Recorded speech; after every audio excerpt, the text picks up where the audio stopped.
All right, our next talk is a improved variational approximate posterior for deep Wishart process. It's joint work by Sebastian, Ober, Ben, Anson, Edward, Milsom, Laurence, Aitchison, and Sebastian Ober will give a presentation. Let's welcome.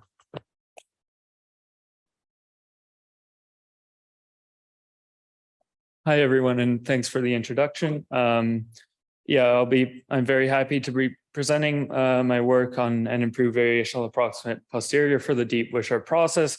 As mentioned, this was joint work with Laurence Aitchison, who's a senior lecturer at Bristol, and two of his students, Ed Milsom and Ben Anson. But also I do want to highlight Adam Yang, who's another student of Laurence, whose work was pretty important. And he wasn't a direct contributor to this work, but I'll be talking about a lot of his work in the background and some of the follow-up stuff. So I did want to highlight his contribution as well. So I'll start off with a meme, which depicts what's happened sort of in the last 15 years from my perspective. And that's that neural networks have really been getting a lot of the attention in the machine learning field, and sort of at the neglect of kernel methods, which did have their popularity in the sort of 2000s, but as soon as neural networks sort of took over, we feel that they've been a bit neglected. So taking a step back and looking at sort of broadly speaking, our sort of supervised learning methods, we have on the shallow side, we have both sort of feature methods such as linear regression, on the Bayesian side, Bayesian linear regression, and on the kernel side, we have kernel ridge regression, or on the Bayesian end of things, Gaussian process regression. And for these two methods, it's really important for good performance that you're able to choose a good feature extractor or kernel. So here I've illustrated a few different kernels on a classification task, and you can see that we get very different results depending on the sort of kernel you choose. So the problem then becomes, it's actually very difficult to choose a good feature extractor or kernel for complex data like images on the left or audio on the right. And this has really led to, in my view, the popularity of these neural networks, because by making these sort of extending linear regression, making it deep, by adding in nonlinearities, we're able to get methods that have multiple layers and that have the flexibility to learn good representations for the data at each layer. So the goal of this task, the goal of this talk really is to see how we can do something similar for kernel methods and obtain sort of deep kernel methods.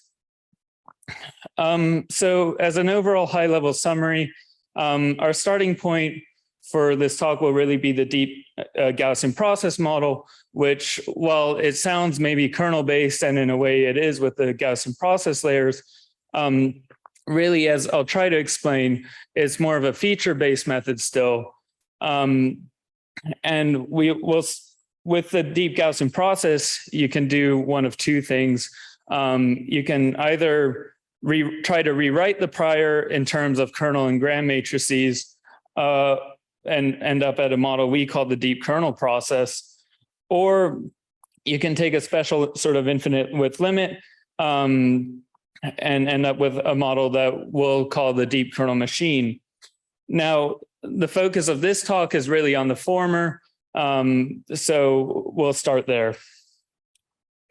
So basically the aim of deep kernel methods is to switch entirely to working with gram matrices.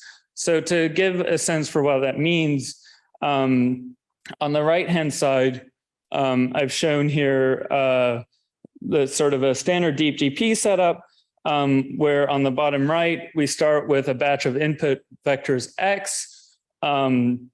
These input vectors will say we'll have P data points and N sub X features. Here in the illustration, we have two input features.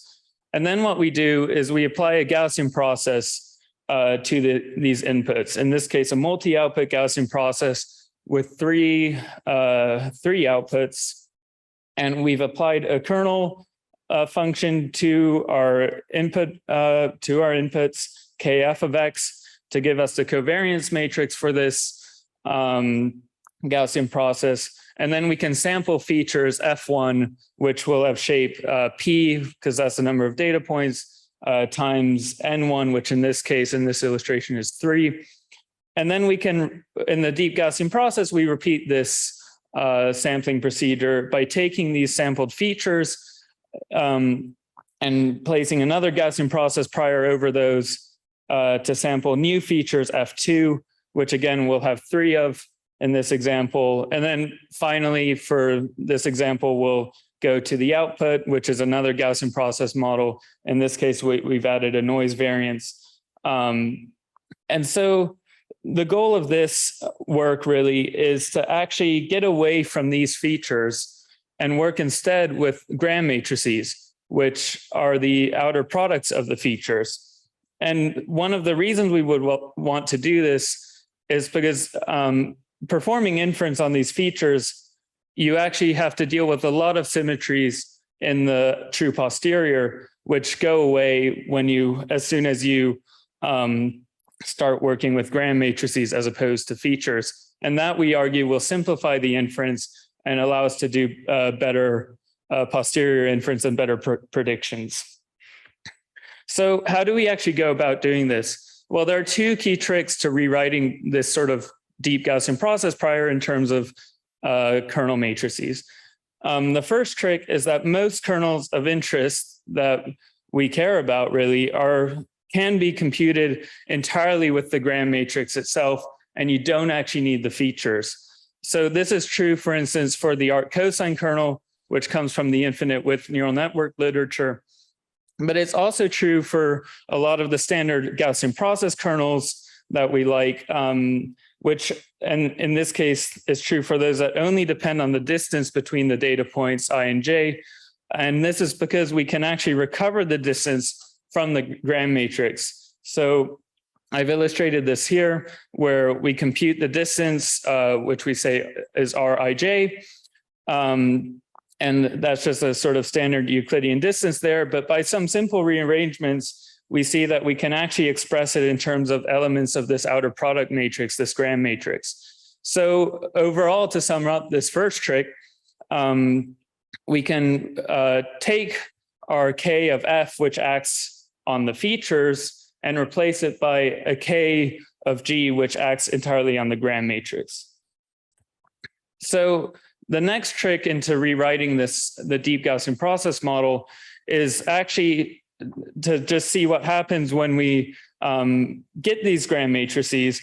And to get the Gram matrix, we first sample the features for the model, which comes from the Gaussian process. And here we've already replaced the kernel matrix on features with the kernel matrix on the Gram matrices from the previous layer.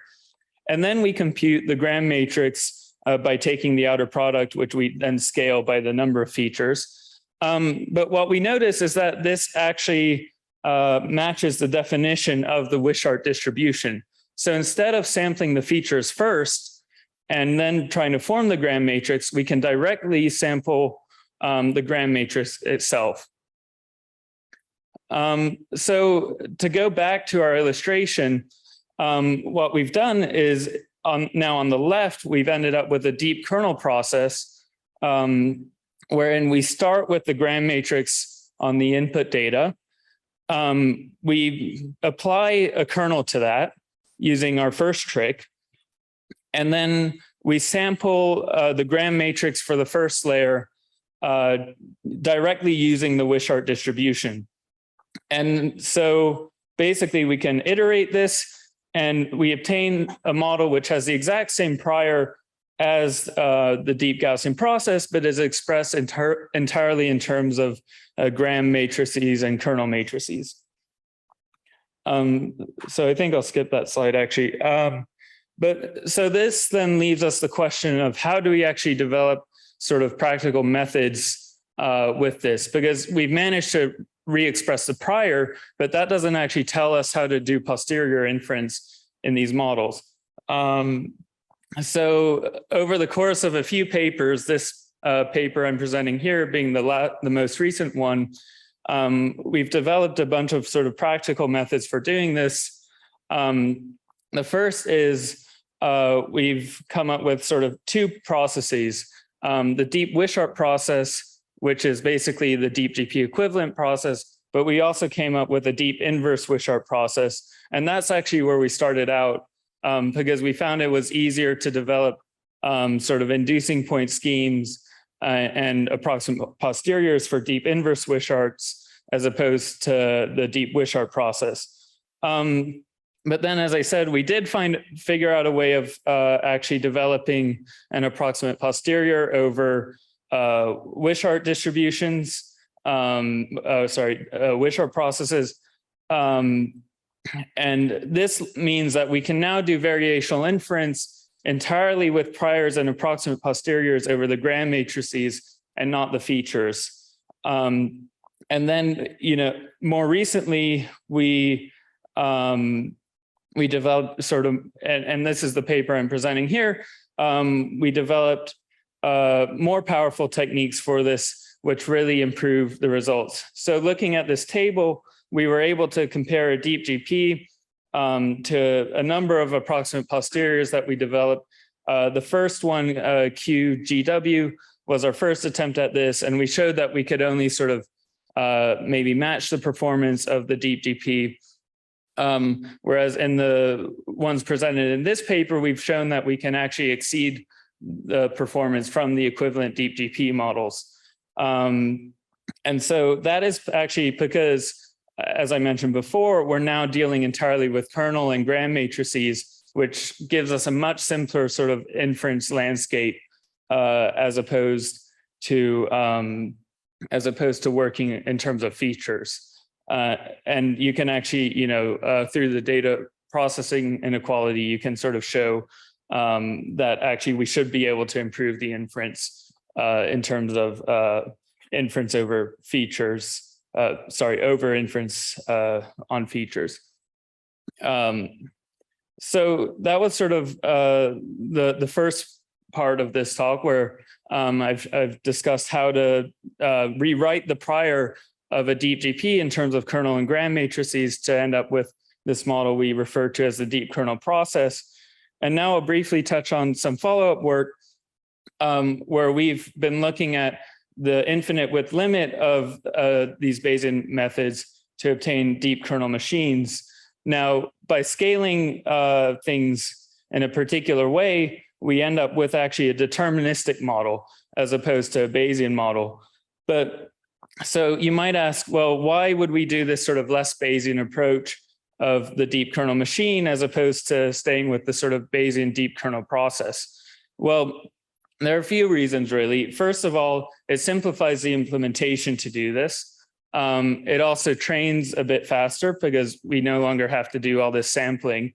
And then it interestingly provides a cleaner link to sort of neural network representation learning theory, as well as some neuroscience theory. But finally, we also obtained some great preliminary results. So what does a deep kernel machine look like? Well, we take an infinite width limit of a deep Gaussian process, and by scaling the width along with sort of the output features, we can show that the true posterior over features in this sort of modified deep Gaussian process becomes a multivariate Gaussian. And so we can choose a family of approximate posteriors capturing this true posterior. And we see that actually the Gram matrices are the same sort of thing as in the deep kernel process. But instead of the deep kernel process where we sample these Gram matrices and we try to perform inference over them, now these Gram matrices are actually parameters of an approximate posterior. So to find these Gram matrices, we can optimize an elbow, which we obtain, which I show here. And this elbow is just kind of as in like a standard lower evidence lower bounds. It comprises a likelihood term, which encourages good performance, as well as a sort of prior regularization term, which encourages our learned our learned Graham matrices to be similar to sort of the prior covariance matrices. And what's important to notice here is that even though in the previous slide, we framed it in terms of an approximate posterior over features, this objective actually only talks about Graham matrices and kernel matrices. So in reality, it's a deep kernel method, and we don't actually need to express anything in terms of features. So in summary, what is a deep kernel machine? Well, it's a nonlinear function approximator with multiple layers that's parameterized by Graham matrices and not features or weights. And crucially, we actually have some representation learning power in these sort of Graham matrices as opposed to standard shallow like Gaussian process methods. So just to show some preliminary results, for a particular convolutional deep kernel machine, which Ed has been working really hard on, we're able to obtain a nearly 92% accuracy on CFAR10, which beats all of these other sort of kernel approaches to classification. And so you might ask, well, how computationally feasible is this? Well, it's actually not too bad because Ed's developed a new inducing point scheme to make the computation fast, which gives the same sort of flops as a CNN and similar looking computations. But it's unfortunately still slower than a standard convolutional neural network because we have to use double precision. But it's still orders of magnitude faster than these other methods, these other kernel-based methods in the table, because those rely on working on the full covariance matrix as opposed to sort of an inducing point scheme that Ed and Laurence came up with. So in summary, we took sort of deep Gaussian processes and we looked at them in two ways. First, we sort of rewrote the prior in terms of kernel and Graham matrices to obtain a deep kernel process.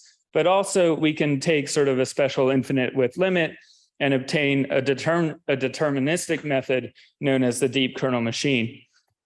So as a closing slide, I just wanted to go over some of our priorities in this work and for future directions. The first one is we'd like to come up with sort of more architectures, graph-based architectures, transformers for these deep kernel machines. Then on the theoretical side, we'd like to sort of understand how Bayesian these actually are, what sort of Bayesian aspects they retain. Then we have some like, speeding up, scaling them up, getting away from, trying to get away from double precision. And finally, we're happy to share some preliminary work on a user-friendly library for these methods. And if any of these interest you, I'd like to highly recommend that you get in touch with Laurence. He's great to work with. His students are great.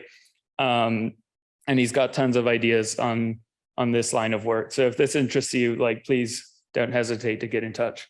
Yeah, and I'll wrap up there. Thank you. Thank you.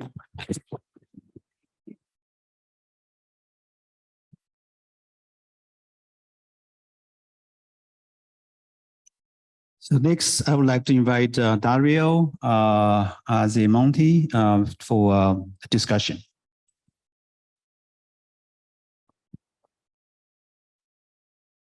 Hello, and thank you, Sebastian, for the very interesting talk.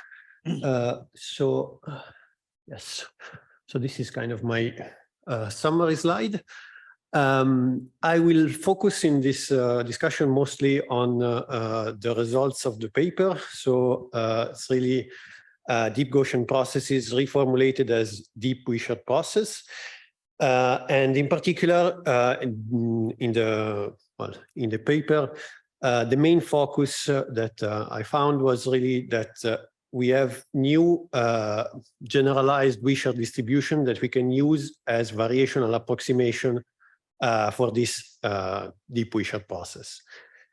So for me, the main takeaway from this paper is that we have these two new families that we can use as variational approximations, and they, really improve quite a lot the performance with respect to, for sure with respect to the inverse Wishart process, but also with respect to generalized Wishart that was used just before.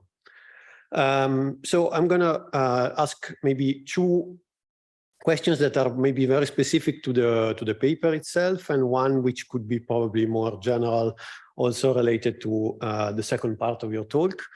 So the first one is really, so in the paper, there are two families that are introduced, and I'm wondering, so one family, this ABGW, so which is very, very briefly mentioned in Sebastian's presentation. So you had this table with all the numbers, and there were this GAB, GW, and GA, GW.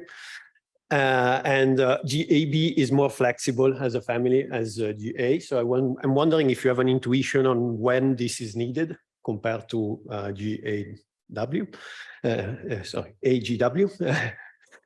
And the other thing is also related to this. How well behaved is this optimization, this elbow optimization? And if we do need some type of natural gradient direction, kind of a deep Gaussian process style, this type of things. And instead, the last question, which is more general. So Sebastian showed that there's this trick number one that you use to go from features to gram matrices. And it works on isotropic kernels. So I'm wondering, can we do this also on ARD kernels, so automatic relevance determination, so with different length scales? Yeah, that's it.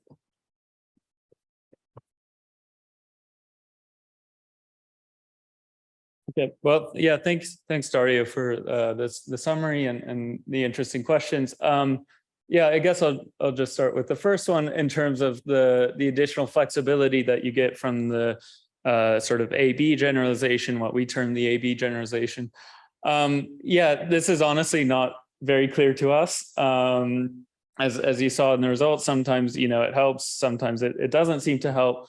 I still think my thought on this is that it is better, but perhaps with all the sort of noise you get in the actual optimization process, maybe you don't end up always seeing the advantages that can give you.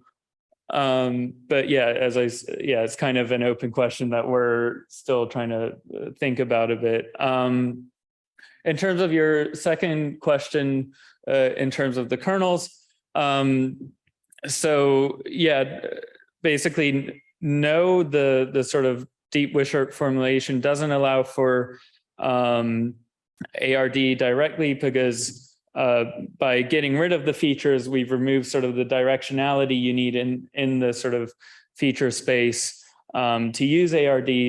I will note that you can still use it on the input layer, because you're free to use whichever kernel you wish there. So that does mitigate it a bit.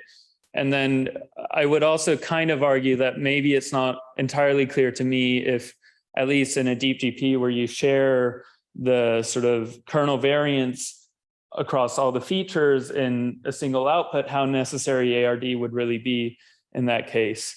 And because you've shared the kernel features, length scales, and stuff. So, and on the last point, generally I found the optimization to be fairly well behaved. I think we did think briefly of natural gradient stuff. We couldn't really make much headway there. I think the math doesn't work as nicely as for as in the sort of deep GP case. But it is something that we would potentially be interested in if anyone has ideas there. So yeah.